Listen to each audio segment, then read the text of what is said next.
here we go.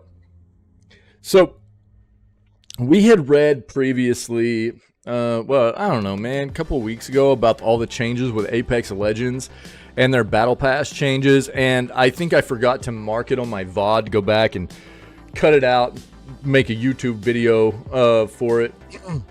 But basically what I showed everybody that was here hanging out during that news segment was how much money EA makes off of Apex Legends without the changes they were already, they were planning on making to the game. They make a lot of money on this game. I mean, an incredible amount of money on this game. And it was interesting to see what they were doing with the changes and how much outcry there was for the disdain, really, for what was happening. A lot of people were pretty upset about the changes that were happening. It has seemed quite obvious that it was done because of greed, which, let's be fair, it's EA. I'm not surprised. I'm not surprised at all. So let's read this and let's see what's going down now with the Apex Legends Season 22 Battle Pass changes again. Okay? Apex coins are here to stay, apparently. So Apex Legends recently found itself in some hot water due to changes it was going to make to its Battle Pass. The studio had intended to break up the premium Battle Pass into two when Season 22 launched. This upset much of the game's fan base, and the outcry worsened as Respawn revealed that players would now have to pay real-world money, yes, to unlock both Battle Passes instead of the usual choice of real money or Apex coins, Apex coins are Apex Legends premium currency, right? Apex Legends' Battle Passes have always rewarded Apex coins, allowing players to purchase new passes by completing previous ones. This change would have removed that perk, meaning individual players would be pouring more money into the game than before. Okay, so let me just, with that being read, okay,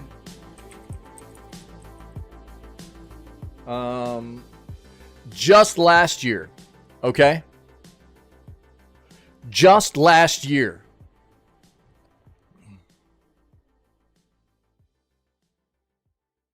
Okay, no, it's not going to tell me just last year. But as of when did this game release? Like Apex Legends. Well, it was like late 2010s, right? It's been out for about 5 years now, I think, if I remember correctly. And it has made $3.4 billion in revenue. Right? Roughly. As of June 24th, so about a month ago, this report came out that Apex Legends has made revenue, right, of roughly $3.4 billion. So it's not like they were struggling to generate revenue with this game in the way it was already being monetized, right? It was doing very well. Very well. When did it release?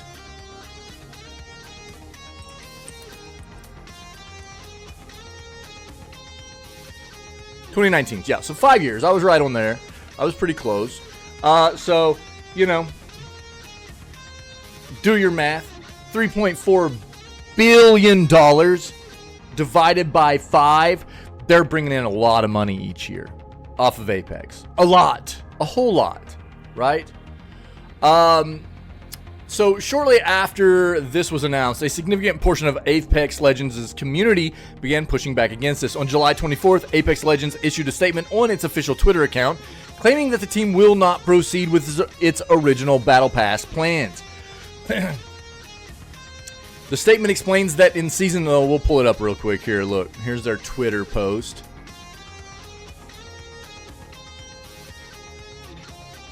I'll just link it to you. I'm not going to read this whole thing because the article is going to give it to us, but I'll link this. Oh, yeah, easy.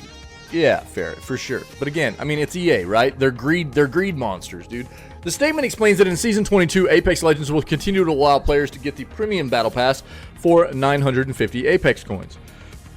We recognize that we could have handled the Battle Pass changes better. That's on us, the Apex Legends team writes in the statement. When the season launches on August 6th, players will have the chance to get the season's first premium Battle Pass by completing in-game challenges. When the second split occurs on September 17th, players can purchase the season's second premium Battle Pass using the game's premium currency or real money, with plans to run with this format going forward after that. In an interview with IGN, Steven Ferreira, the creative director of Apex Legends, revealed that the studio had made these changes because the team wanted to be able to track data on how many players are engaging with the Battle Pass. And that was this was something the team did on its own without EA pushing them one way or another. I don't know how much I believe that, but I'll tell you that I'm not a huge fan of Respawn either. I think they're pretty disgusting the way that they've done like their Jedi games, you know. They release those games broken and bait people into buying those games. I'm not a big fan of Respawn. I think they're a pretty disgusting developer under EA. And I don't know how much I believe them right here either, that EA didn't have anything to do with this. Exactly, Ferret. Yeah, I mean, I somehow doubt it as well, but could totally be wrong, you know. According to the statement, going forward, whenever the team plans to implement significant changes, they'll slowly roll them out and engage more with the community instead of just dropping them. Wow. How, just, what a novel idea. What a novel idea to have, you know, massive changes to a game, you know, be communicated to your fan base, your consumer base, to discuss the potential of changes before pushing them out.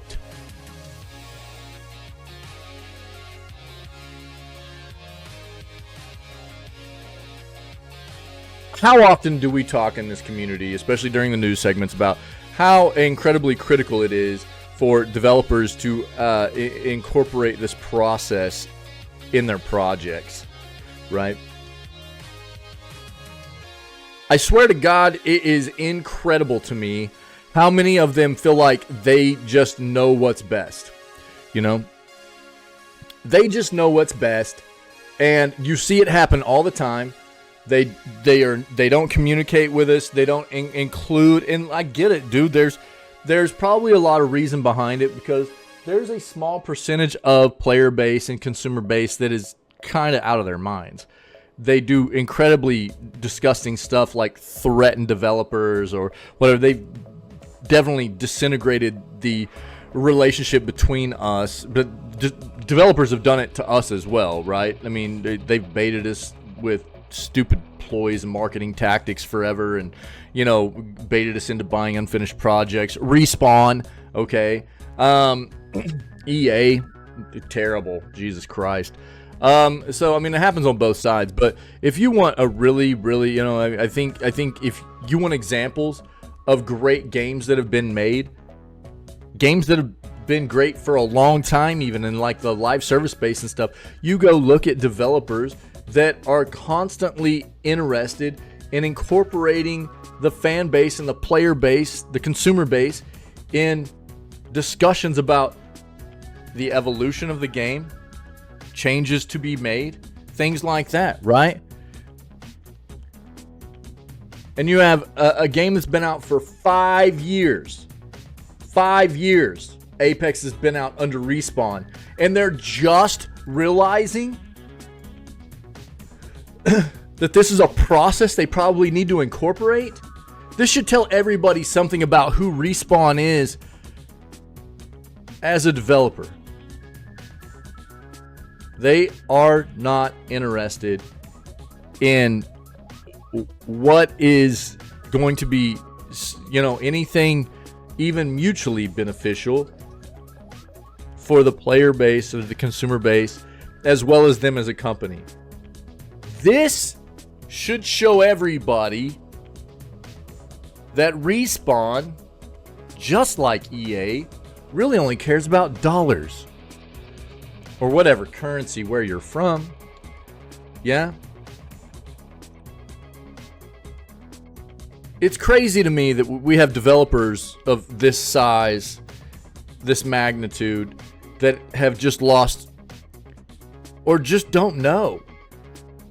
Act like they have no idea that it's important to include us as the player base, the people that have gotten them, right? The consumers that have gotten them to the point of where they're at don't need to be included in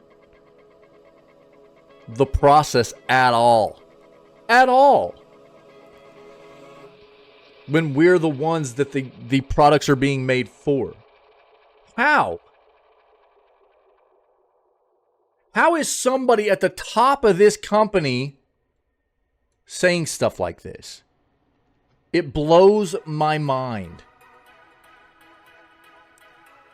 So, I mean, I guess the glass is back to being half full here for anybody that's an Apex Legends fan. They're not going to ruin the Battle Pass stuff. Again, dude, I'll take you back to what I showed just a little bit ago. $3.4 billion of revenue in 5 years, and they needed more. I get it. Businesses are you know, businesses for a reason. They need to make money. It's not like they're not making money, dude. It's not like they're not making money and making lots of it, right? I think this is that point where you see businesses, you see publishers, you see developers as businesses in this industry where they quit caring. I mean, they could have quit caring a long time ago or never cared, but these are the examples that should be showing the consumers of these products that these companies don't care about you at all. They don't care about trying to take care of you or making sure that you're enjoying the content anymore or anything like that. It's about just taking your wallet. That's all they want. That's all they care about. So for anybody that's an Apex Legends fan, anybody that's been supporting Respawn for that, and I've been outspoken about Respawn for a long time. The Jedi games they've been making, they've baited a lot of people into buying unfinished products, which is wholly unacceptable in my opinion. I like Apex. I've played Apex for a while. I like it. But Respawn's pretty disgusting, man. I'm sorry. I just can't do it. Pretty gross. And I think people need to be worried here moving forward for sure. This should be your red flashing lights if you haven't already seen them from Respawn. You know, this is it. It doesn't mean that companies can't learn to be better moving forward, but I mean, Jesus Christ, dude, this is rough. Yeah, exactly. EA Studio. EA. Sorry guys, it's so hard to say that without. Yeah. Perfect, Ferret.